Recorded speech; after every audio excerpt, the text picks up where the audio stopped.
ఇక దీనికి మన జాతి గాంధీ కౌంటర్ కొడతాడు. ఈ వార్త చూద్దాం. స్వావలంబనే ఏకైక మార్గం, చిప్పు నుంచి షిప్పు వరకు అన్ని దేశంలోనే తయారు చేయాలి. సులభ వాణిజ్యం కోసం వన్ నేషన్ వన్ డాక్యుమెంట్, విదేశాలపై ఆధారపడడం తగ్గించాలన్న ప్రధాని నరేంద్ర మోదీ. ఎందుకంటే ఇవాళ అమెరికా చేసింది, రేపు ఇంకో దేశం చేస్తుంది, మన చైనా చేసింది. ఇట్లా ప్రపంచంలో ఏదైతే మనం ప్రపంచంలో వివిధ దేశాల నుంచి దిగుమతి చేసుకుంటానో ఆ దిగుమతి చేసుకునే ప్రతి వస్తువు పైన ఆధారపడ్డప్పుడు ఇలాంటి పరిస్థితులు ఏర్పడతా ఉన్నాయి. కాబట్టి ఏ వస్తువు అయినా దేశంలోనే తయారు కావాలి. అది చిన్న చిప్పు కానీ చిన్న పెద్ద షిప్పు వరకు లెక్క ఏదైనా సరే దేశంలో తయారు చేస్తే దేశం బాగుపడుతుంది, పర్సనల్ గా వాళ్ళ జీవితం బాగుపడుతుంది, దేశ ఆర్థిక వ్యవస్థ కూడా అభివృద్ధిలోకి వస్తుంది. నరేంద్ర మోదీ గారు ఈ సంఘటనను దృష్టిలో పెట్టుకొని మాట్లాడిగా అనిపిస్తాను. ఇక ఇదే అదును కదా, మనకు జాతికి అందులోకి ఏం పని పాడలేదు కదా.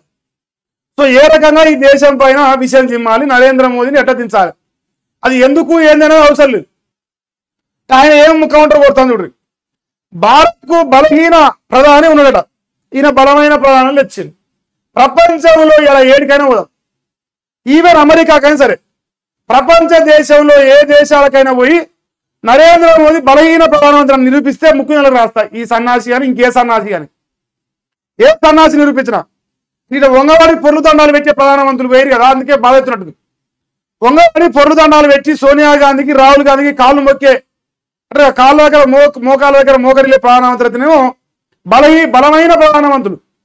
కానీ ప్రపంచంలో ఏ దేశం పోయినా ఇలా భారతీయులని గర్వంగా చెప్పుకునే పరిస్థితి వచ్చిరా. సో ఆయననేమో బలహీనమైన ప్రధానమంత్రి అంట. ఆయన స్టేట్మెంట్స్ గట్లనే ఉన్నాయి. మరి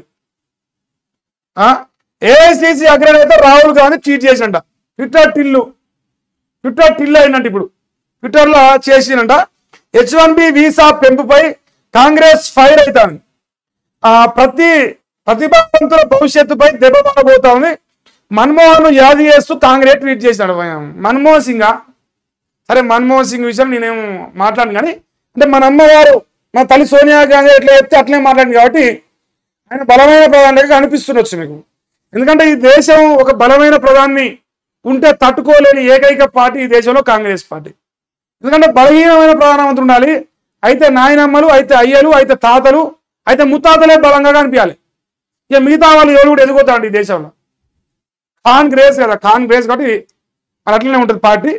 సో వీనైతే నరేంద్ర మోదీ గారి పని H1B వీసాల ఈ గందరగోళంలో రాజకీయంగా వాడుకునే ప్రయత్నం చేస్తాం. కానీ నేను ఒక మాట చెప్తా, ప్రపంచంలో ఇలా అమెరికా చేసింది, రేపు ఇంకోటి చేస్తుంది. భారత్ 140 కోట్ల మంది ప్రజల పైనే ఉన్నాం. సో ఇంతకంటే పెద్ద మార్కెట్ ప్రపంచంలో ఏడా లేదు. మీకు ఒకవేళ ఇన్నోవేటివ్ థాట్స్ ఉంటే ఇలా ఈ దేశంలో స్టార్టప్స్ కి చాలా అవకాశం ఉంది. ఎన్ని అంటే అన్ని కంపెనీలు పెట్టడానికి అవకాశం ఉన్నది. సో దాని తగ్గట్టు పరిస్థితి కూడా మారిపోతా ఉంది.